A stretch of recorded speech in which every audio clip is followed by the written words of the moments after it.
સુરત શહેરમાં ઉત્તર અને પૂર્વ વિસ્તારમાં ખાનગી પ્રોડક્ટ્સ કરતા કન્સલ્ટન્ટ ડોક્ટરોનું એસોસિએશન દ્વારા રવિવારના રોજ વાર્ષિક દિનની ઉજવણી અનોખી રીતે કરવામાં આવી હતી. આ અંગે વધુ માહિતી આપતા નેસ્કાના પ્રમુખ ડોક્ટર રેણુકાબેન ગોસાઈએ જણાવ્યું કે એસોસિએશનના આ વર્ષે વાર્ષિક દિન કંઈક જુદી રીતે ઉજવવાનું નક્કી કરેલ છે, જેમાં ડોક્ટર મિત્રો પોતાના અથવા તેમના બાળકોમાં રહેલી કંઈક આવડત જેમ કે ગીત, સંગીત, ડાન્સ અથવા કંઈ ધાર્મિક કૃતિ વગેરેની પ્રદર્શિત કરી શકે તે માટે સાથે વર્તમાન સમયમાં બાળકોમાં સારા સંસ્કારની ભાવના કેળવાય માટે વડીલ પ્રત્યે આદરભાવ કેળવાય એ હેતુ વડીલ વંદનાનું પણ આયોજન કરવામાં આવેલ.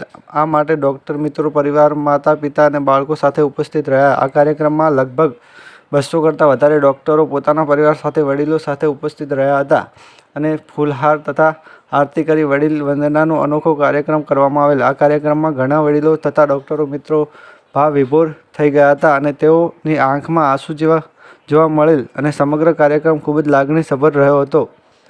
કાર્યક્રમની શરૂઆત બાળકોને પરફોર્મન્સથી કરવામાં આવેલ. ત્યારબાદ પ્રમુખ ડોક્ટર રેણુ ગોસાઈ દ્વારા સ્વાગત પ્રવચન કરવામાં આવેલ અને association secretary doctor Ravindra Korat દ્વારા વર્ષ દરમિયાન કરવામાં આવેલ પ્રવૃત્તિના અહેવાલની સાથે આભાર વિધિ કરવામાં આવેલ. ત્યારબાદ ઉપસ્થિત તમામ વડીલોને આરતી સાથે વંદના કરવામાં આવેલ. આ કાર્યક્રમમાં શહેરના જાણીતા વક્તા ડોક્ટર અંકિતાબેન મુલાણી દ્વારા પરિવારની ભાવના અને પરિવારના દરેક સભ્યોની જવાબદારી વિશે સમજ આપવામાં આવેલ.